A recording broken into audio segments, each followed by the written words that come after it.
Hey guys, I'm Jodi Carlton, and today I want to talk to you about how to improve your sleep. So many of you with anxiety struggle with sleep. It's the number one complaint of the folks that I've worked with in the last 20 years. And so today I'm going to give you a special tool that I call Sleep Think. So there are a few different ways to combat insomnia, difficulty sleeping. And in this training, we're going to talk about Sleep Think. There's a second training that we'll be doing as well that is about sleep routines. And so Sleep Think has to do with how you can actually control your body by what you think. I think of this as your kind of secret weapon. And then the sleep routines, these are just basic routines and rituals that are very easy to change that can help you to get sleep at night. And getting sleep is an important part of combating anxiety because the less sleep you get, the more anxiety you have. And the more anxiety you have, the less sleep you get. So this is important stuff. So let's start a little bit by talking about the body's actual anxiety mechanism and how it works, how it is triggered, and what you can do about it. So basically, when you think about something that's stressful, your body actually doesn't know the difference between you thinking about it and a stressful situation actually happening. So this is one of the reasons why scary movies cause us to, feel scared. Our adrenaline and cortisol surges through our system just the same way as if there's a real threat.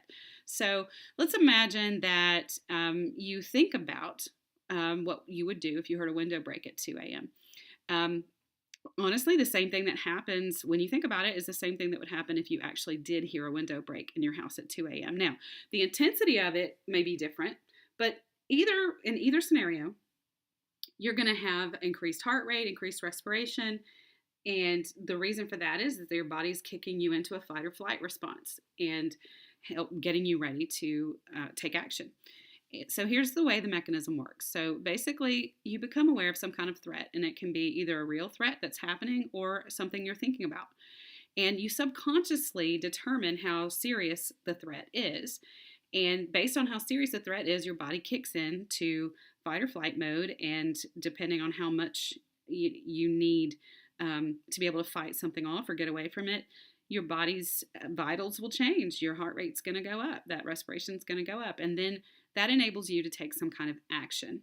And, in some ways, if this were a real threat, you would actually move out from the situation, get out of the situation, or you may behaviorally, you may brainstorm how to fix your situation. So let's imagine that it's bedtime. And so many of you who are watching this training struggle with rehearsing and replaying things from your day. You kind of pick bedtime as the time for you to review, and this is not good. And we're going to talk about that in just a minute. So let's think about, let's say you're an entrepreneur and you have had a dip in your revenue, or maybe you're a 9-to-5er and your cash flow is not so great and you're having trouble paying the bills one month, and you start to think ahead and you think, what am I going to do if this situation doesn't improve? So the perception of a threat is there, and then you start thinking about how this is going to affect your life, and depending on how significant that is, your body's fight or flight response is going to kick in, and so you're going to have the increase in those vitals, and the result basically is that you're going to lay there wide awake brainstorming how to fix your situation instead of sleeping. So how do you fix this? Well, let's talk about Sleep Think. Basically, you can control what happens in your body based on where your mind goes. So at night, you want to very purposefully select what you allow yourself to think about. And whenever you feel your thoughts start to stray, you want to pay attention to where your thoughts are going and literally derail those thoughts if they are about stressors. And schedule times during the day where you are literally saying, okay, this is when I'm going to think about these stressors, these stressful things. Give yourself a time to rehearse and replay those stressful scenarios.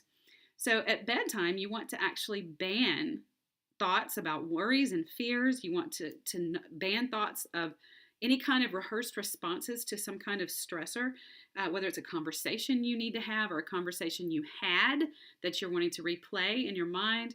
You don't want to do any kind of planning or strategizing at night at bedtime. But what you do want to do, and this is super important, you want to indulge yourself in actual scenarios that make you feel amazing. And I don't mean like thinking about work. I mean thinking about, use your imagination to think about something that's a really amazing, blissful scenario that you could be in. And you want to see it, you want to hear it, you want to feel it, you want to taste it, you want to smell it. So let's imagine that you're thinking about staying in a nice resort. So you imagine yourself, you can feel it, you can feel the toes, the sand between your toes, you can hear the seagulls, you can smell the salt, you can feel the heat on your skin. You're drinking a Mai Tai, and you've got a massage scheduled for later, your favorite lobster dinner coming up. You are in that moment, and it's a great thing. You are happy to be there. And your body is going to do something else chemically. It's going to release endorphins, which is basically your body's natural chill pill. And then your heart rate actually slows down, your breathing slows down, your blood pressure drops. And then behaviorally, instead of laying there all tensed up, you relax into your pillow, and then you don't even notice the moment that you fall asleep. So guys, I want to tell you to use the power of your imagination. Sometimes when I go through this exercise with my clients, they tell me their scenarios, and it's really honestly blah, because it's based on real life possibilities. You don't have to stick to reality with this. You can make it as off the charts fantasy as you want, as long as it's something that's really awesome for you and it makes you feel great. You want to avoid scenarios about work. You want this to be about total enjoyment and something that just makes you feel awesome. Don't problem solve in your scenario.